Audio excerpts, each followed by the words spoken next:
Hello guys, இன்னைக்கு நம்ம பார்க்க போற இனிமே I return from the death episode 2 தான். மறக்காம கீழே லைக் பண்றீங்க. அப்படி நீங்க நம்ம சேனலுக்கு இப்பதான் வரீங்களா, சப்ஸ்கிரைப் பண்ணிக்கோங்க. மறக்காம ஃபர்ஸ்ட் எபிசோட பார்த்துட்டு வந்துருங்க, ஏன்னா அப்பதான் உங்களுக்கு இந்த எபிசோட் புரியும். சரி வாங்க, நம்ம டைம் வேஸ்ட் பண்ணாம எபிக் குள்ள போகலாம். போன எபிசோட்ல பார்த்திருப்போம், இந்த மாதிரி லின்சன் வந்து ராவ் கூட போறதுக்கு அங்க ஒத்துட்டு இருப்பான். இதனாலேயே அங்க அவனும் கேட்கறான், இந்த மாதிரி ராவ் நீங்க வந்து தப்பா எடுத்துக்கலன்னா நான் வேணா ஒன்னு கேட்கட்டா, இந்த மாதிரி நீங்க எதுக்கு யாங் சாங் சிட்டிக்கு போகலாம்னு இருக்கீங்க? யாங் சாங் சிட்டில ஒரு டோர்னமெண்ட் நடக்குது, அது வந்து ஒரு ஸ்பேரிங் டோர்னமெண்ட். நாங்க வந்து அந்த டோர்னமெண்ட்ல கலந்துக்கலாம் தாங்க போறோம். அப்பனா நீங்க வந்து அந்த டோர்னமெண்ட்ல கலந்துக்கலான்னு போறீங்களா? ஹே இரு, அப்பனா உனக்கு இந்த டோர்னமெண்ட்டை பத்தி ஆல்ரெடி தெரியுமா என்ன? இல்ல இந்த மாதிரி ஆளுங்க பேசும்போது நான் கேட்டிருக்கேன், அவ்வளவுதான். அப்படிதான் எனக்கு வந்து தெரிய வந்தது. இதை கேட்டு இருக்க ராவுக்கு அங்க வந்து சில பல டவுட்டும் வருது. இருந்தாலும் அவன் சொல்றா, இந்த மாதிரி ரொம்ப பனி பெய்யுது, நம்ம வந்து கேம்புக்கு போறது நல்லது. இதனாலேயே அவங்களும் அங்க கேம்பை நோக்கி போக ஆரம்பிக்கிறாங்க. இந்த சைடு எவனோ ஒருத்தன் அவங்களையும் அப்படியே நோட் அவுட்னு இருக்கான். இந்த பையன் இவன் வந்து லின்சன் மாதிரி எனக்கு தெரியறான். அப்போனா என்ன, இவன் லின்சனா என்ன, இவன் உயிரோட எப்படி இருக்கான்? நான் வந்து எதுக்கும் இவன் மேல ஒரு கண்ணை வைக்கணும். லின்சனுக்கும் அங்க வந்து தெரிஞ்சு போயிடுது, இந்த மாதிரி யாரோ ஒருத்தங்க என் மேல கண்ணை வச்சிருக்காங்கன்னு. இதனாலேயே அவன் அங்க பாத்துன்னு இருக்க. ராவும் கேக்குறா, ஆமா என்ன ஆச்சு, நீ வந்து யாரை பாத்துன்னு இருக்க, ஏதாச்சும் பிரச்சனையா என்ன? அதெல்லாம் ஒண்ணும் இல்லப்பா, நம்ம வந்து இங்க இருந்து போலாம். நெக்ஸ்ட் சீன்ல அந்த கேம்போட சீனை தான் காட்டுறாங்க. அங்க பார்த்தா டேஸ்டான சாப்பாடையும் லின்சனும் ராவும் அங்க சாப்பிட்டு இருக்காங்க. லின்னும் அங்க சாப்பிட்டு இருக்கும் போதே சொல்றான், எவ்வளவு டேஸ்டான ஃபுட் எல்லாம் நான் இது வரைக்கும் நான் சாப்பிட்டதே இல்லப்பா, இது வந்து ரொம்பவே அருமையா இருக்கு. ஹே என்னப்பா, அப்போ இது உனக்கு ரொம்ப பிடிச்சிருக்கு போல, இன்னமும் வேணும்னா எடுத்துக்கோ.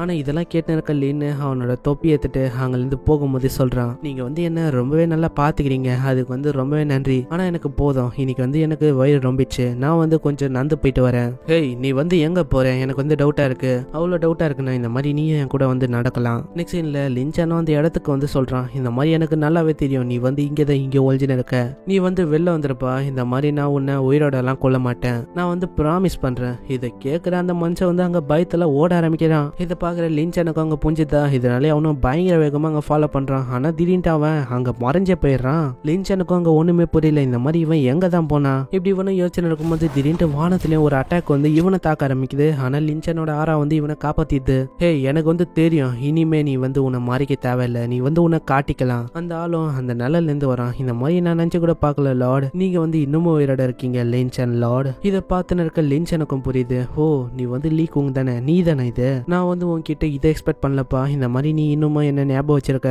உன்னை பார்த்ததுல எனக்கு எவ்வளவு சந்தோஷம் தெரியுமா. ஹே வாய மூடு, இந்த மாதிரி நீ நல்லவனா மாறின மாதிரிலாம் என் முன்னாடி நடிக்காத. சரி சொல்லு, இந்த மாதிரி நீ வந்து எதுக்கு இங்க வந்திருக்க, அதெல்லாம் நீ தெரிஞ்சுக்கிறதுக்கு எந்த விதமான அவசியமும் இல்ல, புரியுதா? இப்படி ஒன்னும் சொல்ல திடீர்னு பார்த்தா லீ குங் அவனோட பயங்கரமான அட்டாக்ஸை வச்சு அங்க தாக்க ஆரம்பிக்கிறான். ஆனா இதையும் நம்மால் வந்து அவனோட பவர் எல்லாம் தத்துறான். இருந்தாலும் அவனோட பாம்பை வச்சு அங்க பயங்கரமா அட்டாக் பண்றான். இதனாலே அந்த சீலம் உடைஞ்சது. இதை பாக்குற லின்சனுக்கும் புரியுது, அப்போனா என் கிட்ட வர வழியில நான் வந்து என்னோட கையை தான் யூஸ் பண்ண போல இப்படின்னு அவனை அங்க கையை யூஸ் பண்ண இவங்களோட பவர் அங்க கிராஷ் ஆகும்போது அங்க ரெண்டு பேரும் தூரமா போயிடுறாங்க. பரவாயில்ல லின்சன், இந்த மாதிரி நான் நினைச்சு பாக்குறேன், நீ வந்து இன்னெட் லெவலோட 6th லெவலையே அச்சீவ் பண்ணிட்டியா, நீ வந்து பவர் ஆயிட்ட.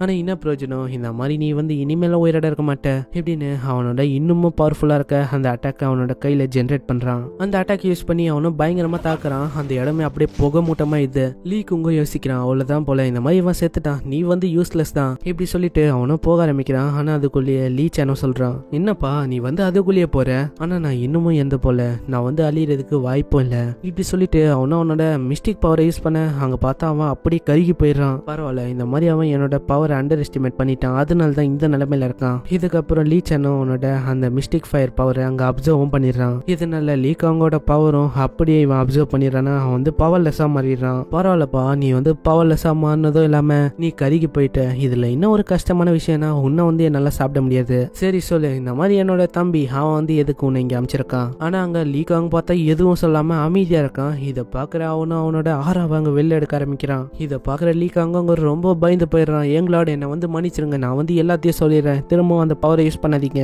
சொல்ல போனா உங்களோட தம்பி அவரு தான் என்ன வந்து இங்க அமைச்சாரு. லீ ஹான் மவுண்டன் இங்க வந்து ஒரு வித்தியாசமான பவர் இருக்கு, அதை வந்து அடையணும் தான் என்ன அமைச்சாரு. அந்த பவர் அடையணும்னா நம்ம வந்து மிஸ்டீரியஸான சூனியன் லேக் அங்க வந்து நம்ம போகணும். இது கேட்டு இருக்க நம்ம ஆளுக்கு அங்க ஒன்னும் புரியல. சூனியன் லேக் அது வந்து இங்கதான் இருக்கா, அங்க பிளட் எழுதுறோம் சொல்லுது. நான் வந்து நினைச்சு கூட பாக்கல இந்த மவுண்டன்ல அந்த சூனியன் லேக் அது வந்து இங்க இருக்குன்னு. அந்த சூனியன் லேக் அது வந்து ஹெவனோட ஒரு கிஃப்ட் சொல்ல போனா.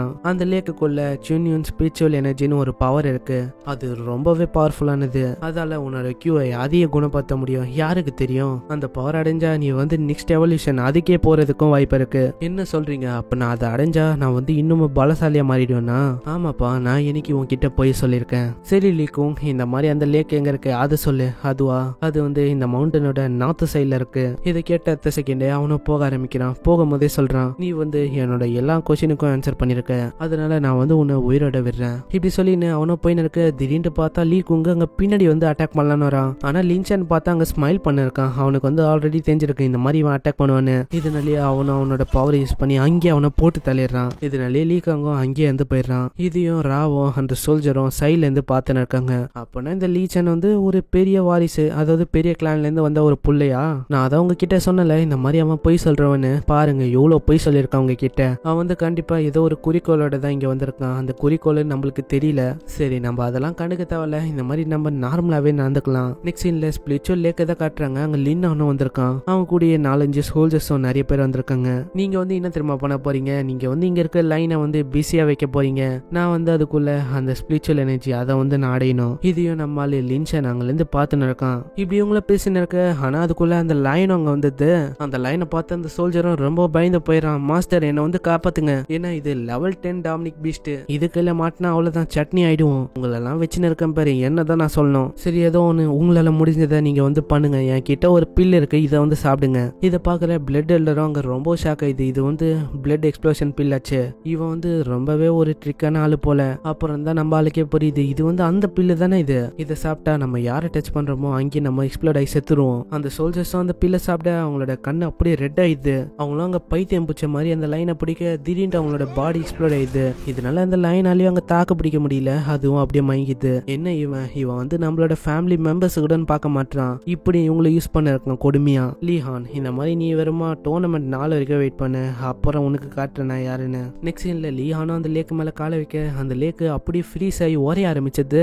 அது உறைஞ்சக்கு அப்புறமா ஆட்டோமேட்டிக்கா என்னோட கையிலயும் அங்க அந்த பில்லும் வந்தது. பரவாயில்ல, எப்படியும் இந்த ஸ்பிரிச்சுவல் எனர்ஜி பில் எனக்கு கிடைக்க போகுது. அவ்வளவுதான், இனிமேல என்னை யாராலையும் தடுக்க முடியாது. இப்படி இவனை பார்த்துன்னு இருக்க. திடீர்னு இவன் மேல ஃபயர் அட்டாக்கும் நடக்குது. உடனே அவனும் தத்துறான். அப்புறம் தான் நம்மளுக்கே புரியுது அது வந்து நம்ம லின்சன் தான். அவனும் அவனோட ஆறாலாம் வெளிக்கொண்டு வந்து அப்படியே வந்து இருக்கான். நீ வந்து உயிரோட இருக்குன்னு நான் நினைச்சு பாக்கலப்பா. நீ வந்து எப்படி இன்னமும் உயிரோட இருக்க?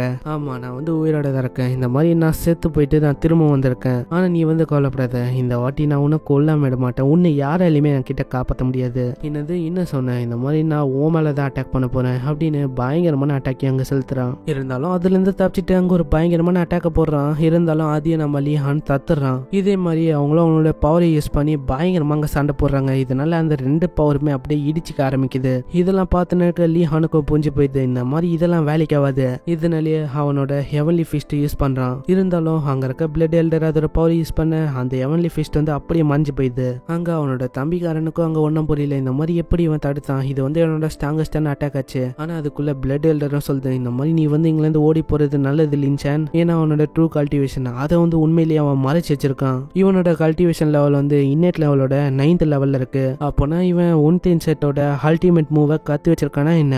அப்போனா எனக்கு பெரிய மிஸ்டேக் நடந்திருக்கு. இங்கல இருந்து நான் எவ்வளவு சீக்கிரமா வெளில போறேன்னா அவ்வளவு நல்லது எனக்கு. இதனாலேயே அவனும் பயங்கர வேகமா அங்க இருந்து ஓடி போக ஆரம்பிக்கிறான். ஆனா இவன் ஓடி போகும்போது முன்னாடி பார்த்தா அந்த லைனும் முன்னாடி வந்தது.